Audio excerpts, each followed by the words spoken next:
राधे राधे दोस्तों। आज की हमारी कहानी है एक किसान और उसके चालाक पत्नी की। बहुत समय पहले की बात है।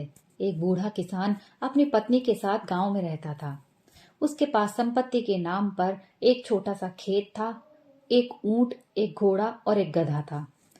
बूढ़ा खेती करता और दूर कहीं से लकड़ियां काटकर शहर में बेचने जाता और उसकी घरवाली घर को संभालती थी। एक दिन बूढ़ा अपने ऊंट पर लकड़ी लादकर बाजार पहुंचा। तभी एक जमींदार उसके पास आया और उससे पूछने लगा कि लकड़ी कितने में बेचेगा। बूढ़े ने चांदी के सिक्के मांगे।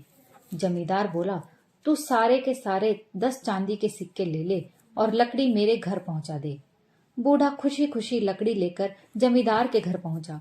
बूढ़े को वादे के अनुसार 10 चांदी के सिक्के मिले। उसने लकड़ी जमीन पर रखी और जाने लगा।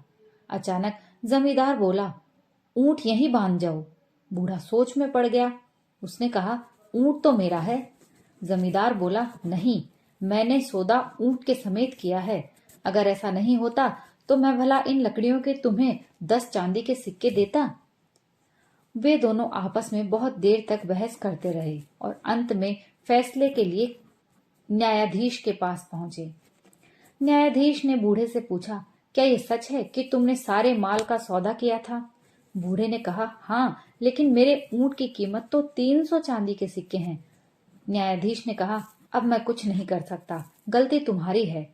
तुम्हें सारे का सौदा नहीं करना चाहिए था। न्यायाधीश ने ऊंट जमींदार को दे दिया और बेचारा बूढ़ा किसान आंखों में आंसू भरकर अपने घर पहुंचा। उसने अपनी पत्नी को इस बारे में कुछ नहीं बताया। दूसरे दिन बूढ़ा किसान अपने घोड़े पर लकड़ी लादकर फिर बाजार आया। जमींदार भी वहीं था।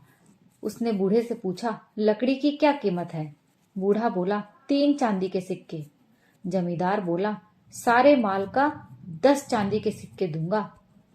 बूढ़ा पहले की बात को ध्यान में ना रखते हुए वापस से लालच में आ गया। उसने सौदा मंजूर कर लिया। बूढ़े को घोड़े से भी हाथ धोने पड़े। वो बहुत दुखी होकर घर पहुंचा, लेकिन पत्नी को उसने फिर भी कुछ नहीं बताया। तीसरे दिन बूढ़ा अपने गधे पर लकड़ी लादकर बाजार जाने वाला था कि उसकी पत्नी ने उसे देख लिया। वो बोली, कल भी आप बिना घोड़े के वापस आए थे और परसों बिना ऊंट के।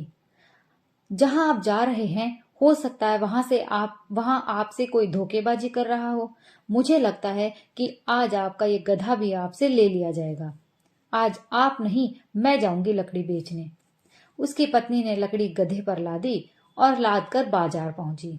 वहां वो जमींदार आया और पूछने लगा, लकड़ी की क्या कीमत है? किसान की पत्नी बोली, इन लकड़ियों की कीमत है 1 मुट्ठी सिक्के। जमींदार ने कहा, चांदी के सिक्के? तो किसान की पत्नी ने कहा, मुझे इस बात से कोई फर्क नहीं पड़ता कि सिक्के चांदी के हैं या नहीं। मुझे तो बस 1 मुट्ठी सिक्के चाहिए। जमींदार खुश हो गया। उसने सोचा, आज तो अच्छे बेवकूफ से पाला पड़ा है। अच्छा है, मैं इसे कुछ खोटे सिक्के ही मुट्ठी में भर के दे दूंगा। जब इसे मतलब ही नहीं है कि सिक्के चांदी के हैं या नहीं, तो फिर खोटे सिक्के देने में क्या हर्ज है। जमींदार ने कहा, ठीक है, सौदा तय हुआ। तुम लकड़ी लेकर मेरे घर आओ। किसान की पत्नी लकड़ियां लेकर जमींदार के घर पहुंची। उसने लकड़ियां एक तरफ रख दी और पूछने लगी कि गधे को कहाँ बांधना है। जमींदार ने उसे स्थान बता दिया। किसान की पत्नी ने गधा बांधा और लकड़ी की कीमत मांगी।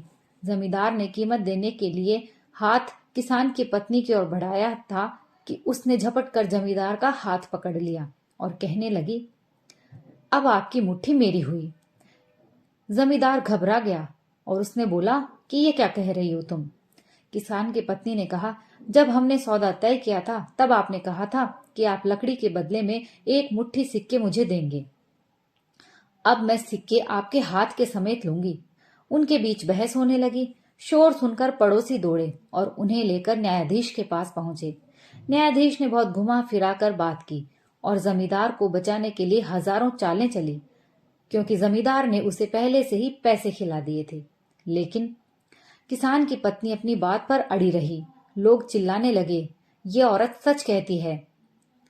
न्यायाधीश ने कहा, ये औरत है तो बहुत चालाक। उसने बहुत देर तक सोचकर फैसला किया। अच्छा, तो तुम अपना हाथ उसे दे दो। न्यायाधीश ने जमींदार से कहा। जमींदार रोने लगा और न्यायाधीश पर ही गुर्राने लगा। मैं बिना हाथ के कैसे जीऊंगा? तो न्यायाधीश ने कहा, अच्छा तो फिर हाथ के बदले में एक शर्त लगाने की बात करते हैं। 50 अशर्फियों पे शर्त लगाने की बात आ गई। जमींदार ने सहमति दी और वो बोला, ठीक है, आओ हम दोनों शर्त लगाते हैं।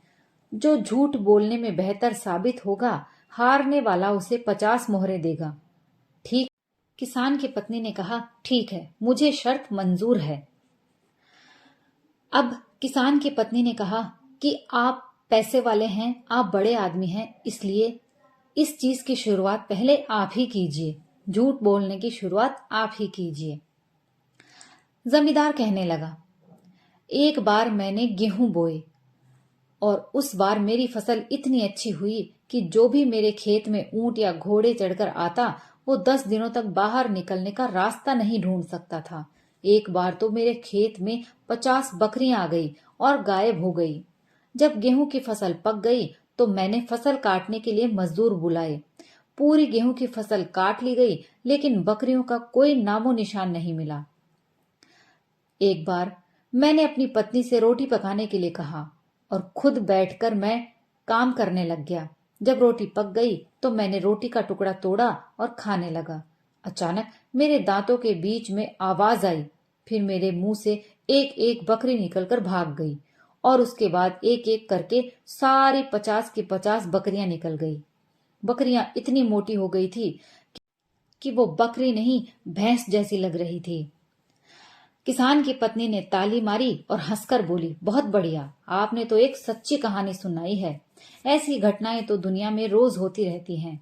अब आप मेरा किस्सा सुनिए। एक बार मैंने गांव के बीच जमीन खोदी और उसमें कपास का सिर्फ एक बीज बोया। आपके ख्याल में क्या पैदा हुआ? एक बहुत बड़ा पेड़, जिसकी छांव गांव के चारों तरफ इतनी दूरी में फैली हुई थी जितनी दूर में हम एक दिन का सफर तय करते हैं। जब कपास पक गई तो मैंने उसे चुनने के लिए 500 हट्टी कट्टी फुर्तीली औरतें लगाई।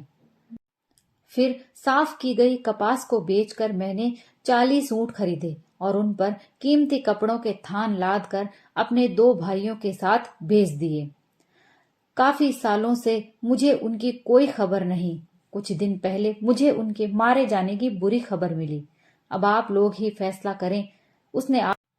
उसने आसपास खड़े लोगों से चिल्लाकर कहा, इस जमींदार ने मेरे भाई का चोगा पहन रखा है, जिसे पाकर पहनकर वो बुखार में चला गया था। मतलब इस जमींदार ने ही मेरे भाइयों की हत्या करके उनकी सारी चीजें और ऊंट छीन लिए। जमींदार दो राय में पड़ गया कि यदि उसने किसान की पत्नी की बात सच मान ली तो उस पर हत्या का मुकदमा चलाया जाएगा और उसका सिर काट दिया जाएगा। और अगर वो ये कहता है कि किसान की पत्नी की बात झूठी है तो शर्त के अनुसार उसे 50 मोहरें देनी पड़ेंगी। उसने बहुत देर सोचने समझने के बाद गिनकर 50 मोहरें किसान की पत्नी को दे दी और बोला, मैं अपनी जिंदगी में पहली बार बेवकूफ बना हूं। किसान की पत्नी अपना ऊंट और घोड़ा और गधा लेकर खुशी खुशी अपने घर चली गई। दोस्तों, ये कहानी यहीं समाप्त होती है। अगर आपको कहानी पसंद आई हो तो प्लीज लाइक और शेयर कीजिए और अगर आप मेरे चैनल पर नए हैं तो प्लीज चैनल को सब्सक्राइब कर लीजिए। कहानी सुनने के लिए आप सभी का बहुत बहुत धन्यवाद।